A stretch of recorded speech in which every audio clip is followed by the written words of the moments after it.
হাতে যদি সময় থাকে আমার কথাগুলা শুনে যান।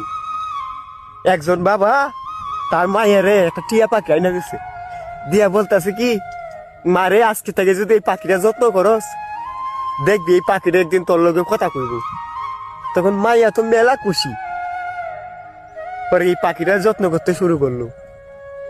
হঠাৎ করে একদিন স্কুল থেকে আইসা দেখে এই পাখিটার কাছার ভিতরে নাই। তখন মাইয়া মেলা কান্না করতেছে। বাপে কাজের থেকে আইসে আয়া কইতেছে, কি রে মা তুই কান্না করতেছিস কেন? কই বাবা পাখিটা তো কাছার ভিতরে নাই। কই পাখিটা নাই কি হয়েছে, তোরে আমি আরেকটা পাখি কিনে আইনা দিবুলু। কই বাবা পাখিটা ওই আরেকটা কিনে আইনা দিবা বুঝলাম, তবে এটা যে এত যত্ন করিয়া এত ভালোবাসিয়া এতদিন বড় পারলাম, এটার প্রতি তো আমার একটা মায়া জন্মাই গেছে। এই পাখিটা কি আর তুমি আইনা দিতে পারবা? পরে এইটা কইতেই বাবা একবার কান্না করে দিছে। পরে মাইয়ারে জিগাইতেছে, কি গো বাবা তুমি কান্না করতেছো কেন? কই মা রে তোরে এইটা বুঝানোর জন্যই আমি টিয়া পাখিটা আইনা দিছি।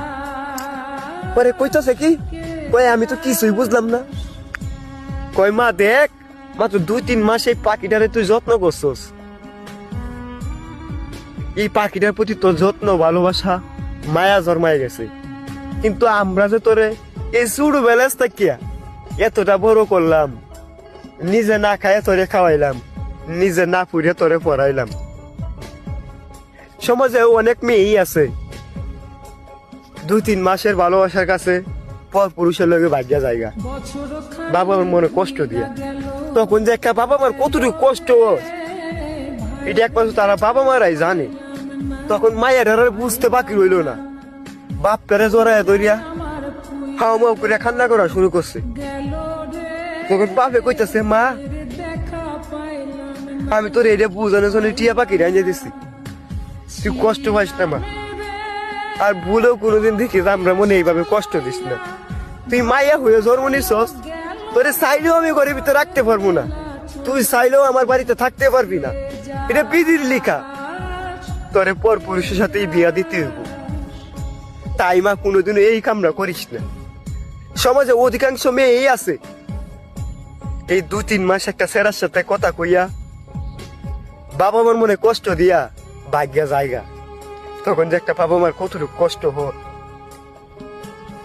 তা তোরে বুঝায় কইতে পারবো না। সবার কাছে অনুরোধ রইল, কেউ কোনোদিনও বাবা মার মনে কষ্ট দিয়া এই কাজটা করেন না।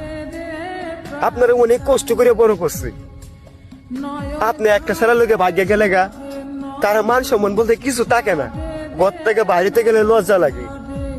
এই কাজটা কেউ করেন না, আমার সবার প্রতি অনুরোধ রইল। 2-3 মাসে ভালোবাসার কাছে এই যে 15-16 বছর আপনারা লালন পালন করলো, তখন তাদের মনে প্রশ্ন যায়, নিশ্চয় মনে হয় আমাদের ভালোবাসার মধ্যে কমতে ছিল, এর জন্য তো এতটা কষ্ট দিয়া মাইয়াটা আর একটা পুরুষের সাথে ভাগ্যা গেল। দয়া করে কেউ এই কামনা করেন না। ধন্যবাদ।